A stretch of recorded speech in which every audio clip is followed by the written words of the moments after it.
दोस्तों हिस्ट्री में पहली बार ऐसा हुआ है।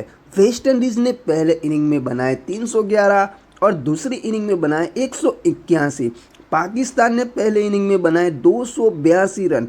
सब ठीक चल रहा था, लेकिन दूसरी इनिंग में वेस्ट इंडीज ने 90 रन से मुकाबला जीत लिया है। 90 रन से, मतलब फुल फॉर्म में पाकिस्तान के लड़के, फुल फ्लॉप में।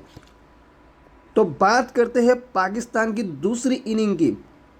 टोटल हुआ 120 रन 40.2 ओवर में, all out.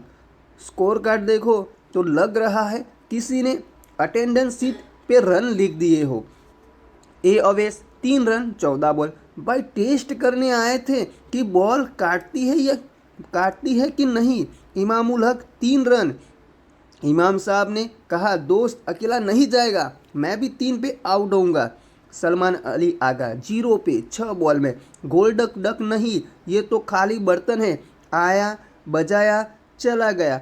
Mohammad Rizwan 11 run 2 चौके। रिजवान ने सोचा कम से कम इज्जत तो रख लूँ। ए जमाल 0 पे 12 बॉल खेल के 0 पे आउट। ए उस्मान 2 रन, शान मसूद 3 रन, के शहजाद 4 रन। ये स्कोर कार्ड है या ओटीपी। एम अली 0 पे 3 बॉल खेले, आए देखा और वापस। और बीच में एक अकेला शेर की तरह खड़ा हुआ दिखा, वो था बाबर आजम। 58 रन बना के नॉट आउट। इस बारी में उन्होंने 107 गेंदों का सामना किया और 9 चौके भी मारे।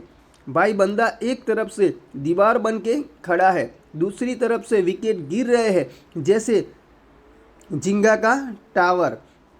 बाबर सोच रहा होगा मैं यहाँ सेंचुरी के लिए खेलूँ या लोगों को समझाऊँ कि बैट पकड़ते कैसे है। एक तरफ बाबर आजम का 54 का स्ट्राइक रेट, दूसरी तरफ पूरी टीम का 0.0 का स्ट्राइक रेट। एक बंदा मैच बचा रहा है, बाकी 10 बंदे बोल रहे हैं तू टेंशन मत ले, हम तो बस मैदान देखने आए थे। एम अब्बास ने 23 रन बनाए। बेचारे ने बोला बाबर भाई अकेला फील मत करो, मैं हूं ना। लेकिन तब तक तो बहुत देर हो चुकी थी।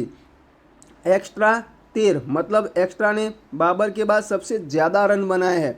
एक्स्ट्रा इस second highest score of Pakistan. 90 run से वेस्ट इंडीज जीत गई। मतलब पाकिस्तान इस मैच में 2 बार बैटिंग की और टोटल मिला के भी वेस्ट इंडीज की पहले इनिंग के बराबर रन नहीं बना पाए। तो सीख क्या मिली, कभी कभी टीम में एक ही बंदा काम करता है और बाकी सब इंटरशिप करने आते हैं। बाबर नॉट आउट ही रह गया, जैसे कहता हो मैं तो यहीं खड़ा रहूँगा, कोई तो रुक लो यार। वेस्ट इंडीज 90 रन से जीत गया और दिल बाबर आजम ने जीता।